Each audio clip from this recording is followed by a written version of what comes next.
Ikaw kahabi, makikita mo ba sa dalawang ito kung saan ang opa at hindi opa? Pag tinignan mo ay parehas lang na albino ang iyong makikita. Pero isa dyan ay opaline. Mahirap maulaan dahil wala kang makikitang markings ng opaline sa albino kahabi. Dahil nga sa albino ay absent ang melanin at cetacean. Pwera na lang kung ito ay yung ilawan ng flashlight. Makikita mo sa feathers ng isang albino ang refleksyon ng blue sa kanyang balahibo. At bakit? Dahil kahabi ang albino ay kombinasyon ng blue at ino or lutino kahabi. Ito ay kombinasyon ng blue series at green series. Kung ating titignan ang albino ay mayroong white beak or kadalasang napabilang sa blue series.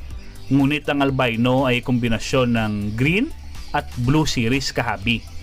Ang correct na tawag sa albino mga kahabi ay blue ino. Nagawan ko na ng video ito dati about sa family of ino.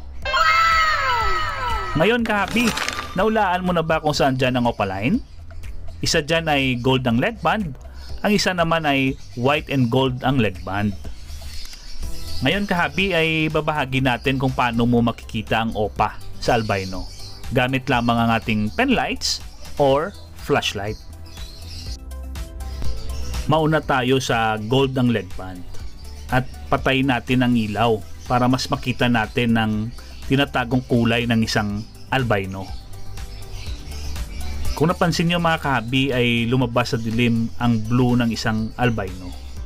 Ngayon ay tignan nyo ang rampa. Makikita nyo ang violet na kulay sa kanyang rampa. Yan mga kahabi ang pinaka-basic na paraan para tumingin sa isang opaline.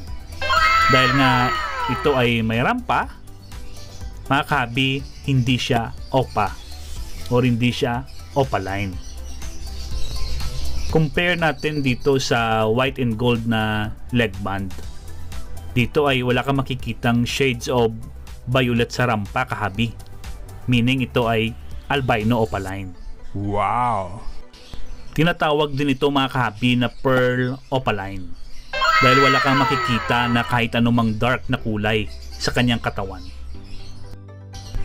Ayan mga kahabi, basic di ba? Pero kahabi ang pinaka-legit na paraan pa rin ay based lagi sa pedigree or lahi ng isang ibon. Kung ang magulang ay back-to-back opaline at lumabas ang albino, yan ay 100% albino opaline or blue ino opaline. Yan lang mga kahabi. Salamat, hanggang dito na lamang ang ating munting vlog. Kita-kits ulit sa ating susunod na vlog.